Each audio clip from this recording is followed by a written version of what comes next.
In the fields of philosophy and aesthetics, the term Philistinism describes the social attitude of anti-intellectualism that undervalues and despises art, beauty, spirituality, and intellect. The manners, habits, and character, or mode of thinking of a Philistine. Unregistered trademark. A Philistine person is the man or woman who is smugly narrow of mind and of conventional morality, whose materialistic views and tastes indicate a lack of and indifference to cultural and aesthetic values. Since the 19th century, the contemporary denotation of Philistinism, as the behaviour of ignorant, ill-behaved persons lacking in culture or artistic appreciation, and only concerned with materialistic values. Unregistered trademark derives from Matthew Arnold. Unregistered trademark's adaptation to English of the German word Philister. Was applied by university students in their antagonistic relations with the townspeople of Jena, Germany, where, in 1689, a row resulted in several deaths. In the aftermath, the university cleric addressed the town vs gown matter with an admonishing sermon. The Philistines be upon the unregistered trademark, drawn from the Book of Judges, of the Tanakh and of the Christian Old Testament. History. In the original German usage, university students applied the term Philister to describe a person who was not trained at university. In the social context, the term identified the man and the woman who was not of the university social set. In English, as a descriptor of anti-intellectualism, Philistine. A person deficient in the culture of the liberal arts. Was common British usage by decade of 1820, which described the bourgeois, merchant middle class of the Victorian era, whose wealth rendered them indifferent to culture. In discussing the German poet Heinrich Heine, in the book Essays in Criticism, Matthew Arnold, said that Philistine must have originally meant, in the mind of those who invented the nickname, a strong, dogged, unenlightened opponent of the children of the light. Unregistered trademark, whom he further described and defined as the people who believe most that our greatness and welfare are proved by our being very rich. They are just the very people whom we call the Philistines. Usages. The denotations and connotations of Philistinism and Philistine have evolved to consistently describe the uncouth person who is hostile to art, culture, and the life of the mind, who, in their stead, prefers the life of economic materialism and conspicuous consumption as the paramount human activities. 17th century, whilst involved in a lawsuit, the writer and poet Jonathan Swift, in the slang of his time, described a gruff bailiff as a Philistine, someone who is considered a merciless enemy. 18th century, the polymath Johann Wolfgang von Goethe identified the Philistine personality, by asking, "What is a Philistine?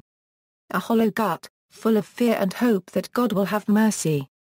Goethe further described such men and women, by noting that the Philistine not only ignores all conditions of life which are not his own, but also demands that the rest of mankind should fashion its mode of existence after his own. In the comedy of manners play, The Rivals, Richard Brinsley Sheridan identifies a violent aristocrat as that bloodthirsty Philistine, Sir Lucius unregistered trademark trigger unregistered trademark, 19th century, the philosopher Friedrich Nietzsche identified the Philistine as a person who, for a lack of true unity, could only define style in the negative.